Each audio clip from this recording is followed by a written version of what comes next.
Hey everyone, welcome back to Corporate Decoder, the place where we dissect the numbers to find the real story. And today we're diving into Colgate-Palmolive's latest filing, and trust me, they're selling a lot more than just toothpaste. Colgate-Palmolive is giving us the financial scoop for the period ending June 30th, 2025, and we're going to break down what these numbers actually mean for the company and for us. First off, the company is reporting strong sales numbers globally.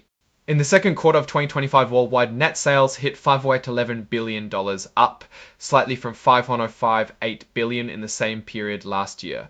This growth is thanks to price increases of about 2% and a tiny bit of help from their recent acquisition of Prime 100, the pet food business. But here's a little wrinkle: volume was flat, which means they're not really selling more products. They're just asking us to pay a bit more for the same stuff. Their organic sales, a measure that strips out currency fluctuations and acquisitions, grew by 1.8%. This is a better indicator of underlying business health, and it suggests that even without the external factors, Colgate is slowly nudging sales upwards, mostly through pricing. Now let's talk about how much they're actually making on what they sell. Their gross profit margin was 60.1% this quarter.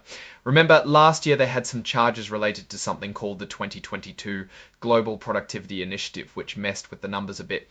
But even when you adjust for that, their profit margin is squeezed a bit this year, mainly because raw material costs and packaging costs have gone up significantly by over 4%. They're trying to fight this with cost savings and price increases, but it's a tough battle.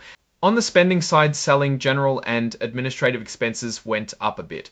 They spent more on overhead, but actually cut back on advertising. This is a bit of a head scratcher, as advertising is usually key for driving sales, especially when volume is flat. And all these factors combined mean their operating profit dipped slightly. It came in at $1.08 billion, down from $1.092 billion last year. That puts their operating profit margin at 21.1%, which is down from 21.6% last year.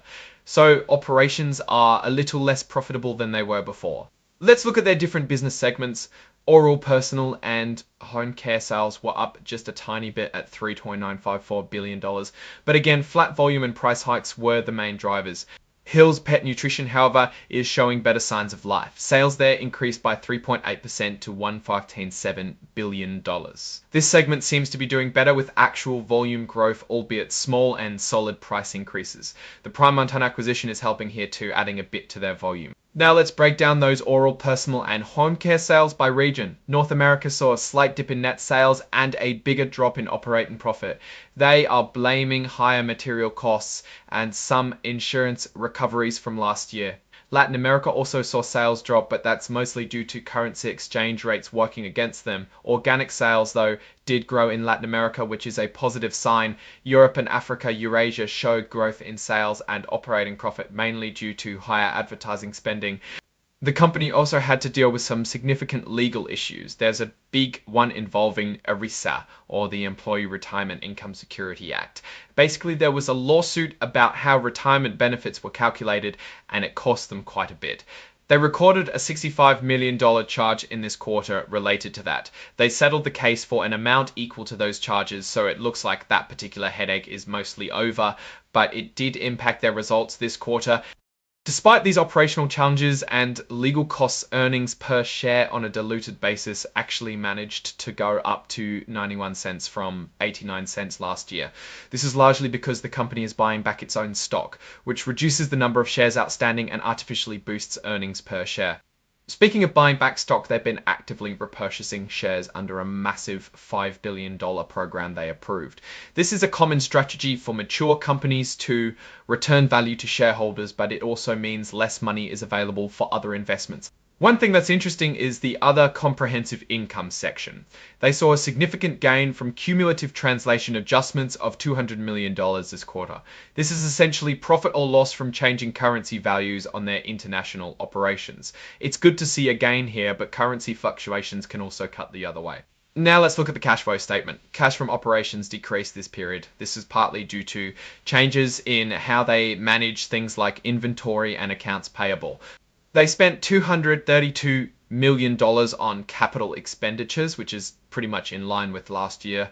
These are investments in things like new factories or equipment. The company seems to be sticking to a disciplined approach here, focusing on projects with good returns. Financing activities show they borrowed more money and paid back less debt overall compared to last year. They also took on more commercial paper. This means their debt load is increasing to fund acquisitions like Prime 100 and potentially share buybacks. Overall, Colgate-Palmolive is a company that's doing okay but not exactly setting the world on fire. Sales are growing mostly because they're raising prices rather than selling more products. Their profit margins are under pressure from rising costs, and despite cost-saving efforts, it's tough to fully offset these increases. The legal issues like the ERISA matter did hit them this quarter, but they seem to have managed it without completely derailing their financial performance. They're also actively buying back shares to boost earnings per share, which is a common strategy but doesn't necessarily mean the underlying business is booming.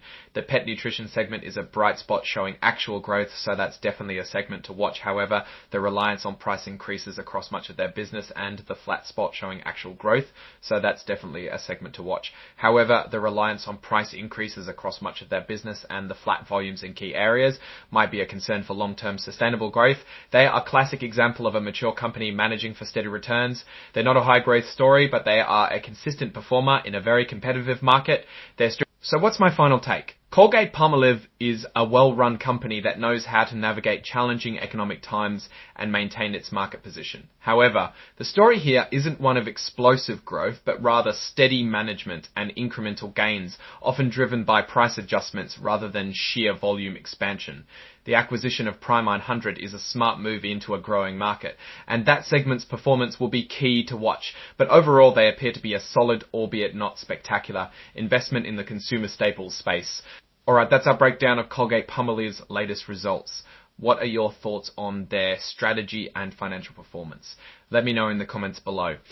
If you found this analysis helpful, please give this video a thumbs up and subscribe to Corporate Decoder for more. And hey, if you want to connect with other savvy investors and get more insights, check out our Discord community linked in the description. Thanks for watching and see you in the next video.